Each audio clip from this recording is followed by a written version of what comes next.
আমাদের অনেকের নামাজে মন বসে না। আমাদের অনেকে বলে, হুজুর নামাজে দাঁড়ালে মন সাথে থাকে না, নামাজে শুধু ভুল হয়, সূরা যে কয়বার পড়ে নিজেও জানি না। এরকম আছে না নাই? এদিকে ওদিকে চলে যায়। এখন মনটারে কিভাবে আপনি এক জায়গায় আনবেন, কনসেন্ট্রেট করবেন কিভাবে? বিশ্বনবী একবার মসজিদে ঢুকে দেখলেন এক সাহাবী নামাজ পড়তেছে, আল্লাহু আকবার, নামাজের মধ্যে এরকম করতেছে। এরকম করে না অনেকে? নামাজের পরে দাড়িও টানে, দাড়িও চুলকে, আছে না নাই? নামাজ পরে জামাও সোজা করে, নামাজ পরে দাড়িও টানে। বিশ্বনবী বললেন, লাউ খাশাআত কলবুহু লা খাশাআত জাওয়ারিহুহু, এর অন্তরে যদি আল্লাহর ভয় থাকতো তাহলে এর অঙ্গ প্রত্যঙ্গের মধ্যেও এই ভয়ের ইম্প্যাক্ট পড়তো।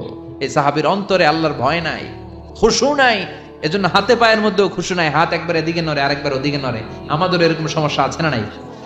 বিশ্বনবী বললেন, তোমাদের যদি খুশু খুদু নামাজের মধ্যে বাড়াতে মনে চায়, নামাজের মুসল্লায় দাঁড়িয়ে হৃদয়টারে যদি